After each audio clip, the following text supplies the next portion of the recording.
What the f is that? All-moving wingtips, or AMTs. The Chinese seem to be borderline obsessed with this solution that we haven't seen anywhere else. We have seen them on the J-50, but also on the two big drones presented at the V-Day parade in September 2025. And I couldn't, for the life of me, make sense of that solution.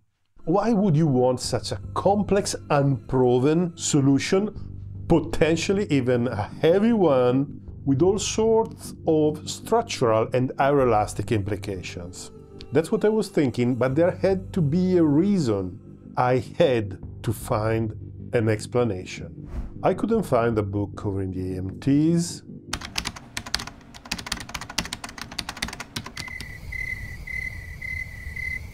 None of the books I have, and I have quite a few, even mention them. No, no, no, no, no, no.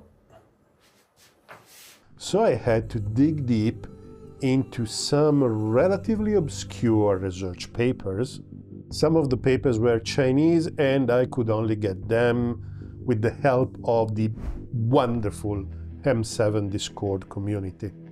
And in the end, of all the papers, there were two that made everything clear. And to make a long story short, the Chinese are right. But to understand why, we need to go on a journey together. And the things that we are discussing today, I am sure you will not find anywhere else on YouTube. Hi, I am Gas, and this is Millennium 7.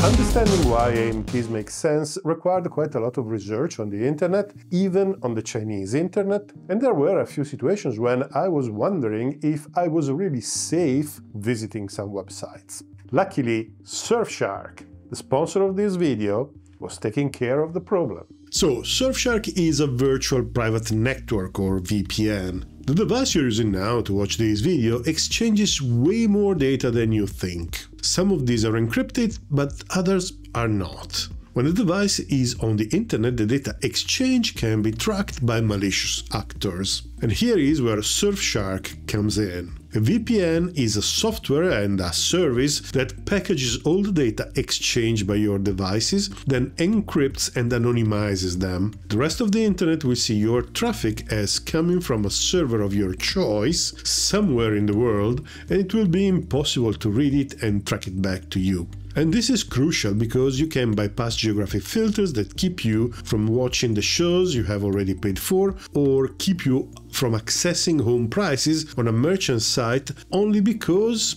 you are abroad for a while. Surfshark is an excellent service that you can use on unlimited devices. It keeps no logs of your activity, and it gives you thousands of access points all around the world. Furthermore, Surfshark is not just a VPN, it is an entire security suite with antivirus, breach security detection, alternative ID generator, and much more. In the unlikely case you won't like Surfshark, there is a 30 days money-back guarantee, so there's no risk trying it. I think that getting a VPN is a modest but important investment for everyone's security and privacy. So act now and click the link in the description or use the code MILLENNIUM at checkout to get 4 months extra of Surfshark VPN. Please support the people who support me. The all-moving wingtips are not a Chinese idea. I was unaware before doing the appropriate due diligence, but the first to conceptualize the AMTs were the Horten brothers for their flying wings. The NACA, the entity that would later turn into NASA, made some studies about AMTs in the 50s. Messerschmitt-Bölkow-Bohm in Germany conducted a wind tunnel test campaign in the 80s in the context of the studies that will later inform the Eurofighter design. They called the AMTs wingerons, but the concept was abandoned nonetheless. Later, in the 90s, there have been military and DARPA-funded studies in the United States, but again, the concept was never developed despite having been judged very promising. To be honest, the whole idea was actually forgotten till we saw it applied on the J-50. The main configuration features of the J-50 are, in fact, the lambda wing, the absence of a tail, and the AMTs. And these three are inextricably connected through an overarching requirement: stealth. As many of you know, stealth is a design feature to reduce the equivalent radar cross-section of an aircraft such that it reflects a small amount of energy towards the radar emitter, reducing the distance at which the detection may happen. Stealth is measured by the radar cross-section, RCS, which is a number expressed in square meters, the smaller the better. RCS is not just a single number associated with the aircraft like you find here. The RCS varies with the aircraft aspect, so it is better expressed with a spherical diagram centered on the aircraft. I hope it makes sense. Anyway, a complete discussion of stealth is way beyond the scope of this video, but it is enough to know that the lambda wing has several advantages when it comes to stealth. The name of the wing comes from this indentation on the trailing edge, which vaguely reminds the capital Greek letter lambda. The corner is called the turning point of the trailing edge, and the fact that the trailing edge is broken in two reduces the direct reflection of the aircraft, particularly when seen from behind. Furthermore, it is possible to align the two trailing edge segments with other aircraft elements, like the intakes or the chine, something that you can do on a delta wing, for example. A particularly important alignment is the one between the leading edge and the trailing edge of the wing, because this aligns both reflections and diffusions to just a couple of directions. From an aerodynamic point of view, the lambda wing has a better lift-to-drag ratio at cruise speed than other stealthy wings like the delta wing or rhomboidal wings or the diamond wing. This is because the external part of the wing resembles a normal swept-back wing, which is still the most efficient in cruise. However, if the requirement is stealth, the lambda wing is not enough. Well, it is not enough if you want broadband stealth. In fact, one of the most effective ways of reducing the aircraft RCS is removing the tail. No vertical or horizontal surfaces. And it is easy to understand why. First of all, what is not there cannot reflect the radar waves. Second, the tail creates plenty of corners and relatively complex geometries which are prone to create reflections. Obviously, the tail is there for a reason. It is necessary for the aircraft stability and control. The horizontal tail ensures pitch stability and control. The vertical tail does the same in yaw. And both are problems with the lambda wing.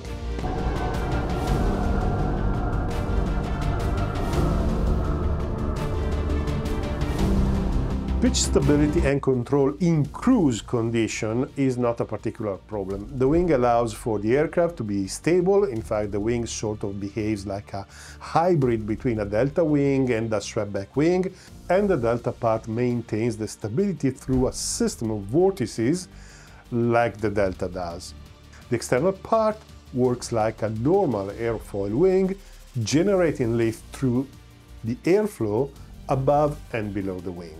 To maintain stability, the wing must feature a slight pitching down moment, which is usually obtained by using reflex airfoils.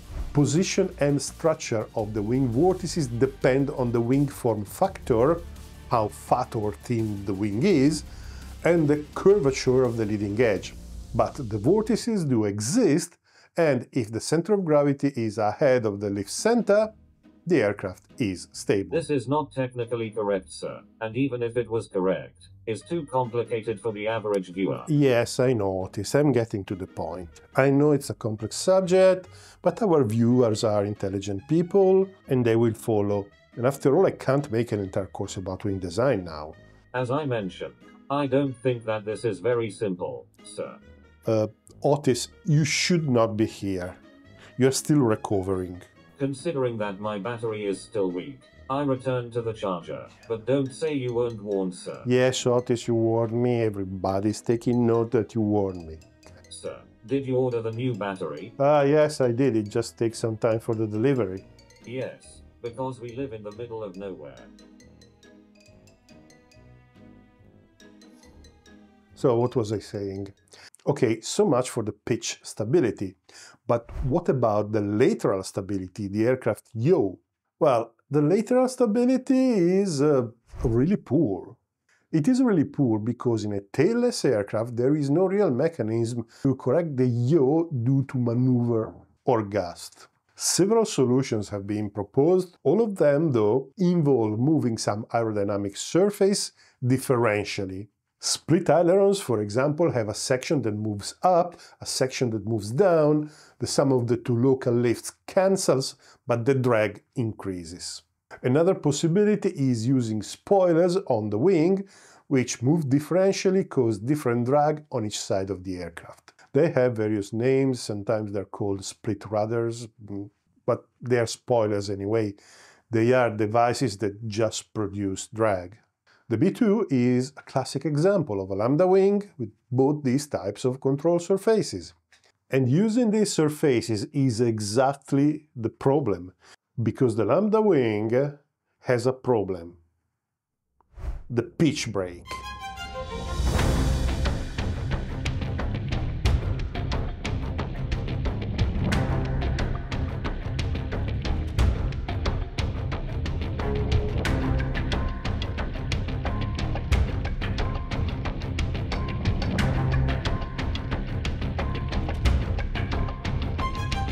Pitch brake is a sudden separation of the flow in the external segment of the wing from the point where the lift vortex separates outwards.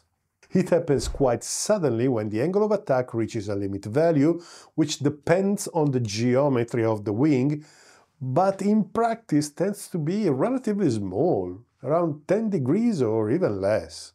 The result is a violent pitching up moment that makes the whole wing stall. The B2 lost in the incident in February 2008 experienced a pitch brake caused by malfunctioning sensors. Now, wings with bad stalling behavior are not exactly news. There have been plenty of aircraft with a similar problem. Well, yes, but in this case, with the lambda wing, you cannot just twist the wingtip to delay the aileron stall like the vast majority of airplanes do. Or you can, but it is not very useful because the stall is extremely quick and extends almost immediately to the entire external segment of the wing. And that segment is exactly where your control surfaces are located. You may have additional control surfaces inwards, but your most effective ones, the ones that you need to get out of a spin, are located exactly there.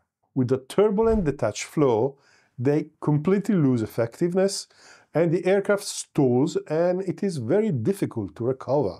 For an aircraft like the B2 or a stealth drone that doesn't maneuver much, this wing bad behavior is not a terrible problem. Modern control laws can make sure that the critical angle of attack is, in practice, never reached.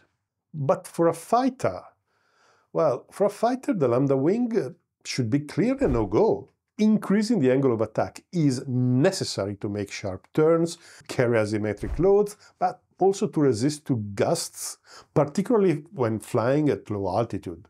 If the stall happens at low angle of attack, and it is so bad, it is not a behavior suitable for a fighter. A fighter with a lambda wing and without a tail would need a way to delay the stall and to recover from it. So, for a fighter, the lambda wing is practically unusable. Right?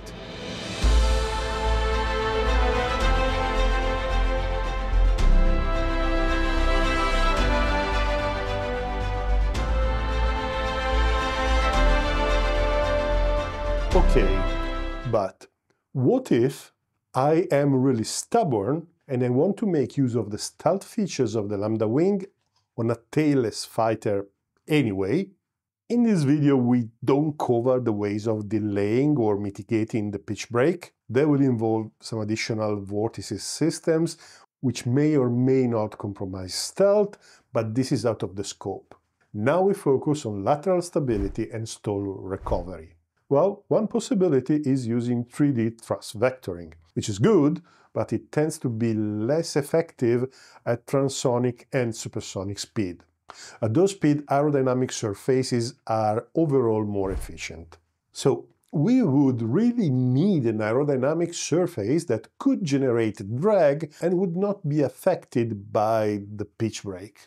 And so it happens that such surfaces do exist, and they are the all-moving wingtips. So the first thing to understand is that the AMTs are not a sort of a cool aileron. Their purpose is not so much to generate lift, but to increase drag. In fact, they do not rotate up and down, they only rotate up, increasing the local angle of attack. Sure, rotating upwards, they increase the local lift as well, and they do generate a rolling moment, but they can be designed with an aerofoil such to minimize this effect, and the rolling moment can be compensated by other aerodynamic surfaces. Actually, you can probably let them stall and they will produce even less rolling moment. On the flip side though, they also increase drag at the wingtip, creating a yawing moment that allows for the lateral control and stability. Sure, you need a digital fly-by-wire system with appropriate control laws, but it really seems that the Chinese did figure it out. Being at the tip of the wing, they don't need to be big to be effective, and if the axis of the hinge is skewed backwards, the lift decreases and the drag increases, making them even more efficient. And crucially, the wing can be designed to lift them out of the pitch break area, maintaining effectiveness even when the pitch break happens. In fact, the American wind tunnel tests in the 90s actually suggested that they are very effective to recover from stall exactly because the stalled area does not reach them. Watching the J-50, I was very perplexed seeing that in a turn, the inner AMT was tilted as to act against the turn. I was also surprised that they moved a lot and with high angles of attack. But that is exactly how it is supposed to be. The inner AMT was probably just contrasting the inverse yaw in the turn. I was also concerned that adding the actuators at the tip of the wing was adding weight and complexity. But in reality, if the hinge is correctly positioned, the torque needed to actuate the AMTs is even lower than the torque needed for split ailerons or spoilers, making the actuators smaller and lighter. The Chinese designs still have plenty of aerodynamic surfaces with big actuators, most likely for caution, but I suspect that they might end up removing some of them. So, there you have it. If you want a fighter with broadband stealth, you want to remove the tail and use a lambda wing. But the lambda wing is really poor for very maneuverable aircraft, particularly when it comes to lateral stability and stall characteristics. The all-moving wingtips are not ailerons, they don't do anything for the stall characteristics, but they are a very efficient device to increase the drag on the wingtip to guarantee stability and control around the yaw axis. Furthermore, they are very effective for stall recovery. So at this point I'm just wondering, what would happen on the internet if, when the F-47 will be presented to the public, it turns out to feature AMTs? Thank you very much for getting this far into this video. I know it wasn't easy. This video required a lot of research. It required reading a lot of scientific papers, which made me feel young again. And if you liked what you have seen, please consider supporting the video on Patreon by being a member or by any of the other means available. Plenty of people have already done this, and they are absolutely essential to keep the show running. And if you can support the channel financially, please consider subscribing if you haven't, but also interacting with the video, leaving a comment, hitting like, even because with the current algorithm, this is the best way to ensure that you will be notified when another video drops. So this is it. Thank you very, very much for watching, and see you next time.